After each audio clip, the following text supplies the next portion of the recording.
Hello everyone, आप सभी का स्वागत है आपके अपने चैनल टैट वॉरियर्स में। फ्रेंड्स, हम अपनी आज की वीडियो में जो टॉपिक लाए हैं वो टॉपिक है सिगमंड फ्रायड की रक्षात्मक युक्तियां, जिसे defence mechanism of Sigmund Freud इस नाम से भी जानते हैं। फ्रेंड्स, रक्षात्मक युक्तियां क्या हैं या मानसिक द्वंद्व को कम करने के उपाय क्या होते हैं, शिक्षा में इनका क्या प्रयोग है, ये सब हम आपको आज की वीडियो के द्वारा बताने वाले हैं। उससे पहले यदि आप अभी हमारे चैनल पर न्यू हैं और आपने अभी तक हमारे चैनल को सब्सक्राइब नहीं किया है तो प्लीज़ फ्रेंड्स हमारे चैनल को सब्सक्राइब करें। और अगर आपको ये वीडियो थोड़ी सी भी पसंद आई या थोड़ी सी भी यूज़फुल लगे तो इस वीडियो को लाइक ज़रूर करें और आपके सुझाव हमें कमेंट करके ज़रूर बताएं। तो शुरू करते हैं आज की वीडियो। फ्रेंड्स, सबसे पहले हम ये समझते हैं कि रक्षात्मक युक्तियाँ यानी कि हमें किसी भी चीज़ से बचाव की रक्षा करने की ज़रूरत कब पड़ती है। फ्रेंड्स, शिक्षा के क्षेत्र में कभी कभी या अधिकतर ऐसे मोड़ आते हैं जहां हमें ये देखने को मिलता है कि बच्चे किसी मानसिक तौर पर किसी परेशानी से जूझ रहे हैं। तो एक अध्यापक का ये दायित्व बनता है कि वो उस बच्चे की उस परेशानी को समझे, वो जानने का यह प्रयत्न करे कि बच्चा परेशान क्यों है और अपने स्तर पर उस परेशानी को दूर करने का प्रयत्न करे। तो फ्रेंड्स, सिगमंड फ्रायड जो एक बहुत प्रसिद्ध मनोवैज्ञानिक थे, उनके द्वारा ये रक्षात्मक युक्तियां दी गई।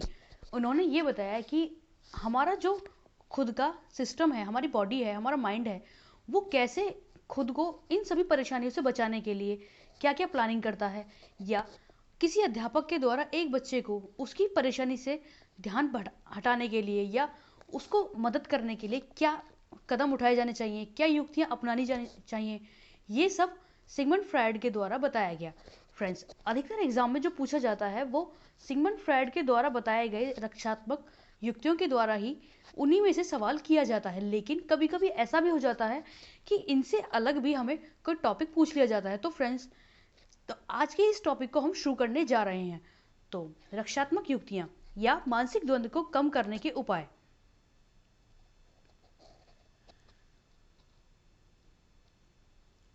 बालक के स्वस्थ विकास के लिए आवश्यक है कि उसे मानसिक द्वंद्व से दूर रखा जाए, और यदि किन्हीं कारणोंवश वह मानसिक द्वंद्व का शिकार हो भी जाए तो उस द्वंद्व को समाप्त करने का पूर्ण प्रयास करना चाहिए।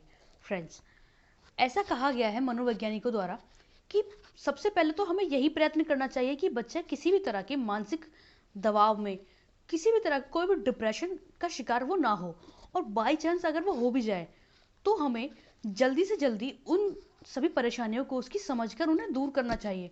वरना फ्रेंड्स, इससे क्या होगा, बच्चे का जो विकास है वो बाधित होगा, वो ठीक प्रकार से ग्रोथ नहीं कर पाएगा, वो कहीं ना कहीं या तो मानसिक रूप से या शारीरिक रूप से या सामाजिक रूप से, इन तीनों ही प्रकार से कहीं ना कहीं डिस्टर्ब रहने लगेगा, और खुद भी डिस्टर्ब रहेगा, दूसरे भी डिस्टर्ब रहेंगे। तो फ्रेंड्स, ज़रूरी ये है कि शुरुआत में ही जब इस तरह के लक्षण नजर आए या शुरू में ही आपको बच्चा बदलाव की ओर बढ़ता हुआ नजर आए तो आप उस पर ध्यान दें।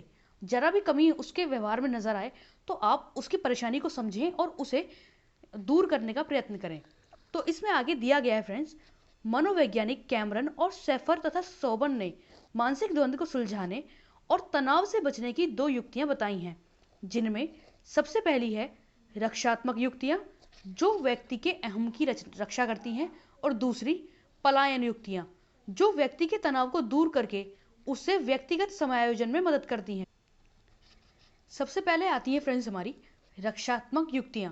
फ्रेंड्स, ये क्या होता है, मान लीजिए कि किसी परेशानी में बच्चा घिर गया है, तो वो उन परेशानियों से बचने के लिए कोई ना कोई ऐसा रीज़न निकाल लेता है जिससे उसके ईगो को कोई ठेस ना पहुंचे। यानी मान लीजिए अगर कोई बच्चा किसी एग्जाम में फेल हो गया हो तो वो ये कहता है कि प्रश्न पेपर बाहर से आया था, या उसमें कुछ भी आउट ऑफ सिलेबस, सब कुछ आउट ऑफ सिलेबस था, जो मैंने पढ़ा वो आया ही नहीं, या फिर परीक्षा का स्तर काफ़ी हाई था।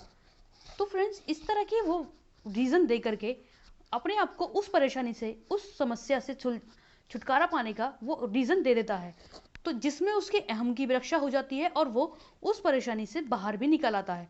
और दूसरी युक्तियाँ होती हैं फ्रेंड्स पलायन युक्तियाँ, यानी किसी भी क्षेत्र से भाग जाना, किसी भी परेशानी से भाग जाना, जो व्यक्ति के तनाव को दूर करके उसे व्यक्तिगत समायोजन में मदद करती हैं। फ्रेंड्स, इसका तात्पर्य है कि मान लीजिए कि कोई बच्चा किसी एक चीज़ में फेल हो गया हो, तो फिर वो उस चीज़ को छोड़ के किसी और चीज़ में अपना ध्यान लगाता है और उस चीज़ में अपना मन लगा के अपनी परेशानी को भी दूर कर लेता है और अपना व्यक्तिगत समायोजन भी कर लेता है। इसके बाद आता है फ्रेंड्स हमारा सुविधा की दृष्टि से मानसिक द्वंद्व और तनाव को कम करने के सभी उपायों को 4 भागों में बांटा गया है।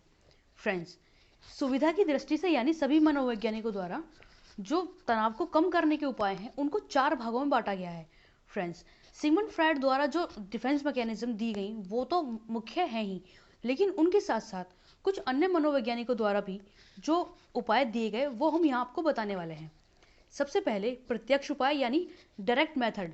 फ्रेंड्स, डायरेक्ट मेथड से मतलब कि डायरेक्ट आपको उन परेशानियों से दूर करने के डायरेक्ट उपाय, जिनमें सबसे पहले बाधाओं को दूर करना, यानी जो परेशानी किसी बच्चे को कोई भी काम करने में या किसी भी तरह की अन्य कोई परेशानी है। मान लीजिए फ्रेंड्स, अगर हम एक एग्जाम्पल द्वारा समझें, कोई स्टूडेंट एग्जाम लिखता है तो एग्जाम में उसकी लिखने की स्पीड कम होती है, तो जिसके कारण वो अपने पूरे पेपर को नहीं कर पाता। तो फ्रेंड्स, वो प्रैक्टिस के द्वारा अपने लिखने की स्पीड को तेज करके वो अपने एग्जाम को पूरा करके अपनी रक्षात्मक युक्तियां उनको अपनाकर अपने रास्ते के अपने लक्ष्य की बाधाओं को दूर कर सकता है, जिसमें फ्रेंड्स अन्य मार्ग खोजना। इसमें होता है फ्रेंड्स कि मान लीजिए किसी परेशानी में बच्चा घिर गया है, कोई किसी काम को करने के लिए कोई गणित का सवाल है फ्रेंड्स, वो एक तरीके से कोई बच्चा सॉल्व नहीं कर पा रहा है, तो उसे सॉल्व करने का कोई ना कोई दूसरा तरीका वो अपनाकर जैसे अपने काम को कर लेता है, अपने सवाल को सही कर लेता है। तो फिर उसी प्रकार फ्रेंड्स, जब एक परेशानी में बच्चा घिर जाए तो उस परेशानी को दूर करने के लिए एक रास्ता छोड़कर वो दूसरे रास्ते को अपना के अपना डिफेंस मैकेनिज्म द्वारा अपनी रक्षा कर सकता है, अपना तनाव दूर कर सकता है। इसी प्रकार फ्रेंड्स, तीसरा जो अगला पॉइंट है इसमें हमारा, वो है अन्य लक्ष्य का चुनाव। फ्रेंड्स, इसमें ऐसा होता है कि मान लीजिए कि किसी एक क्षेत्र में बच्चा तरक्की नहीं कर पा रहा, वो खुद को उसमें प्रूफ नहीं कर पा रहा, ना तो वो पढ़ पा रहा है उसमें और ना ही वो खुद को किसी भी तरह से एडजस्ट कर पा रहा है, तो उसे छोड़कर वो अन्य फील्ड में जाके खुद को साबित कर सकता है। अपनी जो भी उसकी कार्य वो पूरी तरह से उस लक्ष्य की ओर लगा देता है, जिससे उसके तनाव में कमी होती है। अगला, विश्लेषण एवं निर्णय। फ्रेंड्स, इसका तात्पर्य है कि जब बच्चा किसी भी ऐसे मोड़ पर आ जाए जब उसके सामने 2 रास्ते होते हैं, वो ना तो ये तय कर पाता है कि वो इस एक रास्ते पे जाए या दूसरे रास्ते पे, तो वो कोई ना कोई ऐसा निर्णय लेता है जिससे उसके दोनों ही रास्ते, दोनों ही बाधाएं जो हैं, जो लक्ष्य हैं, उन दोनों ही लक्ष्यों की प्राप्ति उसे हो जाए। इसके बाद फ्रेंड्स आती है हमारी अप्रत्यक्ष उपाय, जिनमें सबसे पहले आता है हमारा शोधन, जिसका तात्पर्य फ्रेंड्स, शोधन का तात्पर्य होता है कि किसी भी व्यक्ति की ऐसी अवांछनीय यानी कुछ ऐसी बुरी आदतों को या जिनके द्वारा उस व्यक्ति के मन को ठेस पहुंची हो, कुछ ऐसी आदतों को दूर करके उसे किसी और अन्य रास्ते पर मोड़ देना और उसकी आदतों में बदलाव लाना, इस प्रक्रिया को ही शोधन कहते हैं। फ्रेंड्स, अगर हम एक उदाहरण द्वारा समझें तो मान लीजिए कोई ऐसा व्यक्ति जिसको किसी के द्वारा धोखा दिया गया हो या उसके मन को बहुत ठेस पहुंचाई गई हो, तो फ्रेंड्स अगर हम समझें नॉर्मल तौर पे तो उस धोखे से बचने के लिए या उस धोखे के कारण वो अपने आप को बचाने के लिए, अपने मन की संतुष्टि के लिए कुछ संगीत की ओर, कला की ओर या अन्य किसी ऐसे फील्ड में मुड़ जाता है जहां उसका तनाव कम हो सके, अपने मन का दुख वो जाहिर कर सके। जैसे फ्रेंड्स, हमने सुना है कई बार कि बहुत से कवि हुए हैं, बहुत से अगर कहते हैं फ्रेंड्स कि किसी को अगर मोहब्बत में धोखा मिल जाए तो वो म्यूजिक की ओर मुड़ जाता है, संगीत की ओर, कला की ओर। वो कहीं ना कहीं अपने उस दुख को जाहिर करने का और अपने तनाव को कम करने का रास्ता निकाल लेता है। तो फ्रेंड्स, इसे ही शोधन कहते हैं। इसके बाद जो अगला पॉइंट आता है हमारा, वो है परावर्तन, जिसमें परावर्तन का तात्पर्य होता है फ्रेंड्स कि कोई ऐसी स्थिति जो किसी को परेशान कर रही हो, उस स्थिति से स्वयं को दूर रखना। मान लीजिए फ्रेंड्स कि क्लास में एक बच्चे को दूसरे बच्चे परेशान कर रहे हैं, तो वो बच्चा खुद ही उन लोगों से दूर रहने लगता है। तो फ्रेंड्स, ये स्थिति परावर्तन कहलाती है। लेकिन फ्रेंड्स, हमें ये भी ध्यान रखना है कि अगर कोई एक बच्चा इस तरह सभी से दूर रहता है तो वो आदत उसकी ज़्यादा ना हो जाए, क्योंकि ये कहीं ना कहीं उसको अकेलेपन की ओर खींच कर ले जाती है ये आदत। तो फ्रेंड्स, एक लिमिट में ही हर चीज़ रहे तो वो बेहतर रहती है। इसके बाद तादात्म्य स्थापित करना। फ्रेंड्स, इसका तात्पर्य होता है कि यानी किसी एक ऐसे व्यक्ति से पहचान स्थापित कर लेना जो बहुत ज़्यादा कामयाब है। जैसे फ्रेंड्स, मान लीजिए कि कोई एक एक लड़का अपना जीवन में कोई ना तो कोई करियर बना पाया है, ना ही कोई अपनी पहचान बना पाया है, लेकिन उसके जो पिताजी हैं एक बहुत बड़े वकील हैं या अध्यापक हैं या कोई फिल्म स्टार हैं। तो फ्रेंड्स, वो ये कहकर अपने उस तनाव को दूर करता है कि मैं उनका बेटा हूँ। तो इसे ही कहते हैं फ्रेंड्स तादाद में स्थापित करना। इसके बाद आश्रित होना, जिसका तात्पर्य होता है जब व्यक्ति किसी परेशानी में घिर जाता है और उसे खुद से किसी परेशानी का कोई हल समझ में नहीं आता, तो वो करता है कि किसी बुद्धिमान व्यक्ति के ऊपर अपनी सारी परेशानी छोड़ देता है। वो कहता है कि अब आप ही कोई रास्ता निकालो ताकि मैं इस परेशानी से छुटकारा पा सकूं। इसके बाद आगे वाले पॉइंट्स आते हैं फ्रेंड्स हमारे क्षति पूरक उपाय। इसका तात्पर्य होता है फ्रेंड्स कंपनसेटरी मेथड। फ्रेंड्स, ऐसा बताते हैं कि जो प्रसिद्ध वैज्ञानिक न्यूटन थे कि उन्हें बचपन में जो वे थोड़े दुबले थे, थोड़े कमज़ोर थे, लेकिन फ्रेंड्स जिसके कारण उनके साथ की जो होता ही है फ्रेंड्स, बचपन में अधिकतर अपने से कमज़ोर बच्चों को बड़े बच्चे परेशान करते हैं।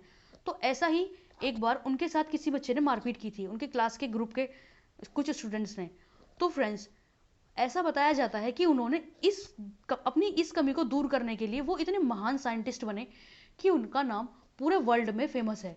इसे ही कहते हैं फ्रेंड्स कंपनसेटरी मेथड, यानी क्षतिपूरक उपाय, जिसका तात्पर्य होता है कि किसी एक फील्ड में यदि हम कमज़ोर रह गए हैं तो हम अपने किसी दूसरे फील्ड को इतना मजबूत, इतना स्ट्रांग कर लें कि हमें किसी उस फील्ड की ज़रूरत ही ना पड़े। तो यही होता है फ्रेंड्स क्षतिपूरक उपाय। इसके बाद आता है फ्रेंड्स हमारा आक्रामक उपाय। फ्रेंड्स, ये होता है एग्रेसिव मेथड, जिसका तात्पर्य है कि यदि कोई भी इंसान परेशान है, किसी भी परेशानी में है, तो वो जैसे मान लीजिए एक बच्चे को स्कूल में डांट पड़ी है, उसके अध्यापक ने उसे डांटा है, तो वो घर आकर अपने छोटे भाई बहनों पर गुस्सा निकालता है या वो बड़ों पर भी चिड़चिड़ापन उसको दूसरों पर भी जाहिर कर सकता है। तो ये होते हैं फ्रेंड्स आक्रामक उपाय। इन्हें बहुत शांति से, बहुत समझदारी के साथ हैंडल करना चाहिए। इसके बाद आते हैं फ्रेंड्स हमारे सिगमंड फ्रायड द्वारा बताई गई रक्षात्मक युक्तियां। अधिकतर इनमें से सवाल एग्जाम में पूछे जाते हैं, जिनमें सबसे पहला आता है हमारा दमन। फ्रेंड्स, दमन का मतलब होता है कि अपनी कुछ ऐसी इच्छाएं जिनको सामाजिक रूप से मान्यता ना मिल पाए, तो उन्हें अपने मन में ही दबा लेना, यानी बलपूर्वक उन सभी इच्छाओं का खंडन कर देना, उन्हें किसी के सामने आने ही ना देना। इसके बाद आता है फ्रेंड्स हमारा शमन, जिसका तात्पर्य होता है कि अपनी इच्छाओं को दबाना, लेकिन उन्हें बलपूर्वक नहीं, उन्हें प्यार से, उन्हें समझाकर, खुद को तसल्ली दे करके, किसी भी दबाव में, किसी भी परेशानी को ध्यान में रखते हुए नहीं, बल्कि एक समझदारी से।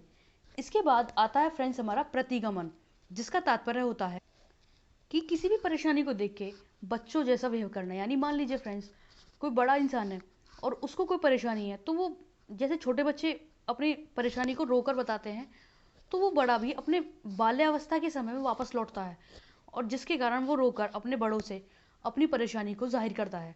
तो फ्रेंड्स, इससे उसका तनाव भी कम होता है, उसकी परेशानी का कोई ना कोई हल उसे मिल जाता है। इस क्रिया को ही प्रतिगमन कहते हैं। इसके बाद तदात्मीकरण फ्रेंड्स, जिसका तात्पर्य होता है कि किसी प्रसिद्ध व्यक्ति से अपनी जान पहचान स्थापित कर लेना, उनके पहचान के द्वारा अपनी जो परेशानी है उनको एक साइड रख के अपने तनाव को कहीं ना कहीं कम किया जाए। इसके बाद युक्तिकरण फ्रेंड्स, इसका तात्पर्य होता है कि बहाने बनाना। मान लीजिए कोई बच्चा किसी एग्जाम में फेल हो गया हो, या जैसे फ्रेंड्स वो कहावत आपने सुनी होगी ना कि अंगूर खट्टे हैं। जब एक लोमड़ी को वो अंगूर नहीं मिलते तो वो क्या बहाना बनाती है कि अंगूर खट्टे हैं। तो इसी प्रकार का कोई ना कोई बहाना देना, जिसमें फ्रेंड्स उसका ईगो भी हर्ट नहीं होता और वो उस तनाव से बच्चा दूर भी हो जाता है। इसके बाद प्रक्षेपण फ्रेंड्स, प्रक्षेपण का मतलब होता है अपने दोषों को, अपनी कमियों को किसी दूसरे पर थोप देना।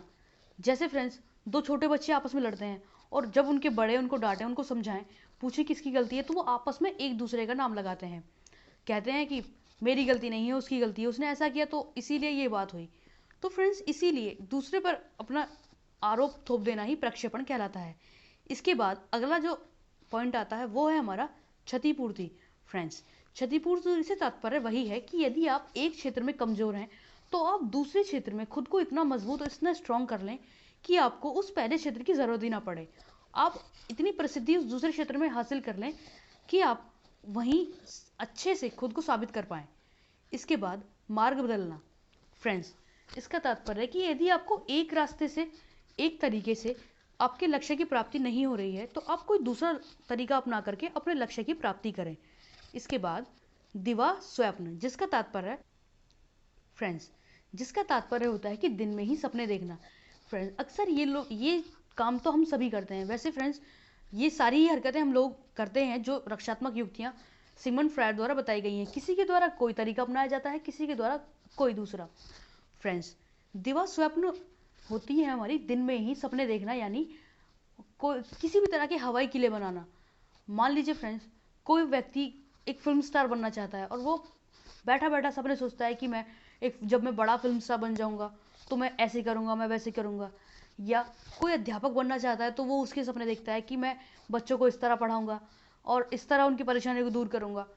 फ्रेंड्स, इसी तरह दिन में ही सपने देखना, ख्याली पुलाव कहते हैं ना फ्रेंड्स, ख्याली पुलाव पकाना, इसका तात्पर्य वही है। अगला अस्वीकृति, जिसका तात्पर्य होता है फ्रेंड्स, आपने देखा होगा कि जब जीवन में कोई बहुत बड़ा कोई सदमा लगता है इंसान को, तो वो उस चीज़ को मानने से इनकार कर देता है, कहता है कि नहीं, ऐसा तो कुछ है ही नहीं, आप झूठ बोल रहे हो, ऐसा नहीं है। तो फ्रेंड्स, वो स्थिति जो है, वो तनाव को कम करने की जो स्थिति है, वो अस्वीकृति ही कहलाती है। इसके बाद नकारात्मकता। फ्रेंड्स, ये वाला पॉइंट अक्सर बच्चों में देखने को मिलता है। नकारात्मकता से तात्पर्य होता है कि जब बच्चे को किसी काम के लिए मना किया जाए और बच्चा उसी काम को बार बार करे, किसी क्रोधवश, किसी आवेशवश। मान लीजिए किसी अब उससे बड़ों ने उसे किसी बात पर डांटा है और वो उनसे कोई ना कोई नाराजगी मानकर बैठा है। तो फ्रेंड्स, अगर वही बड़े जिनसे वो नाराज है, वो आकर उससे कुछ कहेंगे कि ये काम मत करो, तो वो जानबूझकर उसी काम को दोबारा करेगा। इस स्थिति को ही फ्रेंड्स हम नकारात्मकता कहते हैं। फ्रेंड्स, इसका तात्पर्य नकारात्मकता होकर वो अपने तनाव को दूर करने का प्रयत्न करता है। तो फ्रेंड्स, हमारी आज की इस वीडियो में इतना ही। आशा करते हैं कि हम अपने आज की वीडियो के द्वारा आपको इन सभी कमियों को समझा पाए हों, आपकी सभी समस्याएं दूर कर पाए हों। फ्रेंड्स, आप इस वीडियो के बारे में कुछ भी कमेंट करके करना चाहें, आप हमें कमेंट करके बता सकते हैं, या हमारी अन्य किसी वीडियो के बारे में कुछ सुझाव देना चाहें, कोई बात हमसे शेयर करना चाहें, तो प्लीज़ फ्रेंड्स, आप हमें कमेंट करके ज़रूर बताएं। आपके सुझाव हमारे लिए बहुमूल्य हैं। तो फ्रेंड्स, आज की इस वीडियो में इतना ही। अपना ध्यान रखें और पूरा मन लगाकर अपने एग्जाम्स की तैयारी करते रहें। Stay safe, stay positive. Thank you.